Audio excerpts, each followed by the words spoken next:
Hello বন্ধুরা, শ্রাবণীর Bengali কিচেনে সবাইকে স্বাগত। আজ আমি আপনাদের সঙ্গে আর নতুন রেসিপি শেয়ার করছি, পালং পুরি। এই পালং পুরি বানাতে গেলে কী কী উপকরণ লাগবে চলুন আমরা জেনে নিই। পালং পুরি বানাতে গেলে লাগবে, আমি নরম পালং শাক নিয়েছি,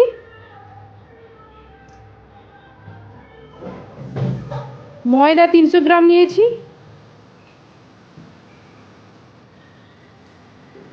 নারকেলকে আমি গ্রেট করে নিয়েছি, একটা গোটা নারকেল আমি গ্রেট করে নিয়েছি,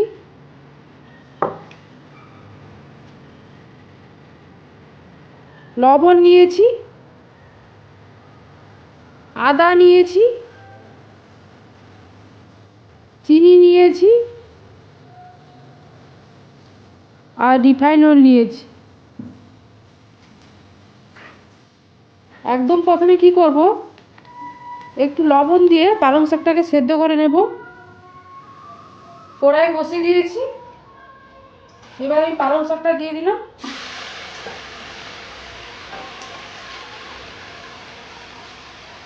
আমরা নরম পালং শাক করবো,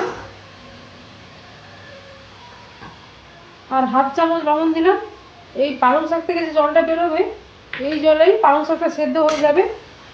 6 থেকে 7 মিনিট আগে সেদ্ধ করতে দেবো, আর ঢাকনা দিয়ে দিলাম। সেদ্ধ হওয়ার পর একে ঠান্ডা করে আমি মিক্সিতে পেস্ট করব। এবার আমি ঢাকনা খুলে দিলাম।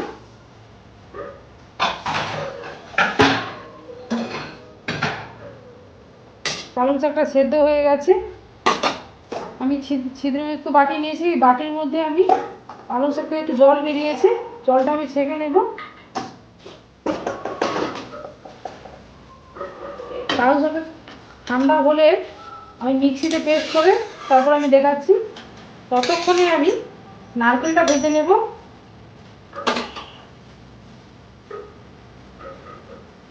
পুরাই গরম হয়ে গেছে, আমি গ্রেট করে রাখা নারকেলটা দিয়ে দিলাম।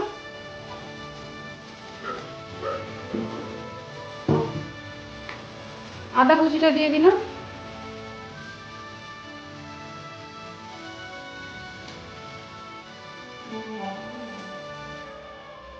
এবার আমি চিনিটা দিয়ে দেব।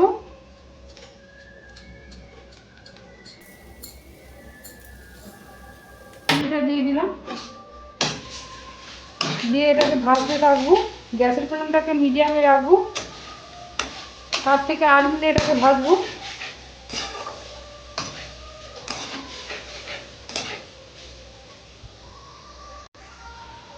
6 থেকে 7 মিনিট আমি নারকেলটাকে ভেজেছি, নারকেলটা লাল হয়ে গেছে। এবার আমি গ্যাসটাকে অফ করে দিলাম। এবার নারকেলটাকে নামিয়ে নেব।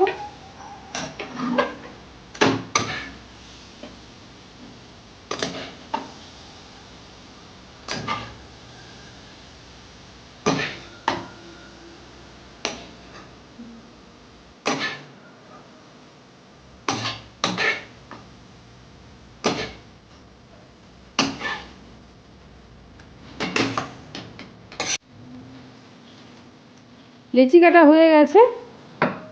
এইবার আমি তেলের মধ্যে লেচিটাকে ডুবিয়ে আগে বেলে নেব।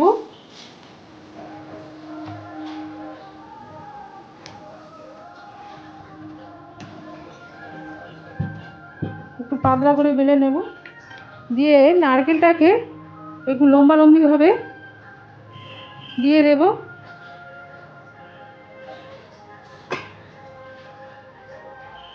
দিয়ে পিঠের মতো করে, দেখুন বন্ধুরা, পিঠের মতো করে মুড়ে দিলাম।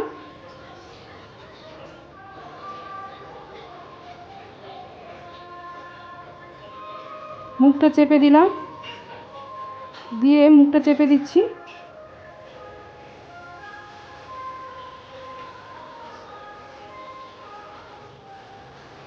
মুখটা চেপে দিলাম।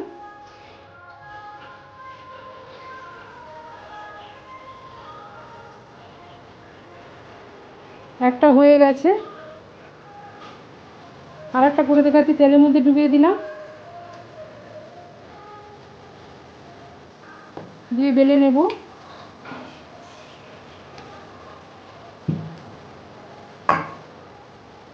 দিয়ে নারকেলের পুরটা দিয়ে দিলাম। ভেজে রাখা নারকেলটা দিলাম, দিয়ে এবার এই মুড়ে দিলাম, দিয়ে হাতে তুলে নিয়ে মুখটা চেপে দেব।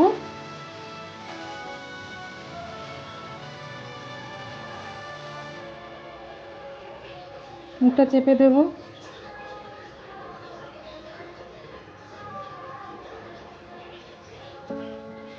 একটা বানানো হয়ে গেল, দুটো বানানো হলো, বাকিগুলো একই। তেল গরম হয়ে গেছে, এইবার আমি পুরিগুলো ছাড়া শুরু করবো।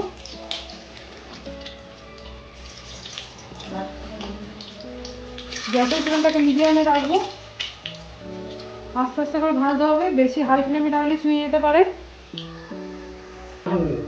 এক পিঠ ভাজা হয়ে গেছে, অপর পিঠ উল্টে দিলাম। দু পিঠ ভাজা হয়ে গেছে, এবার তেল থেকে তুলে নিচ্ছি।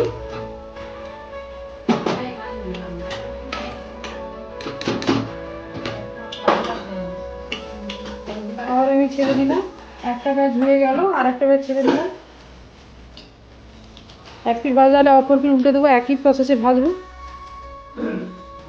বাকিগুলো ছেড়ে দিচ্ছি।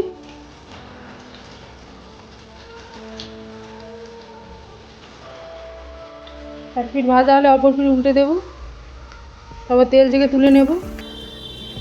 দু পিঠ লাল করে ভাজা হয়ে গেছে, তেল থেকে তুলে নিলাম। সবগুলো ভাজা কমপ্লিট।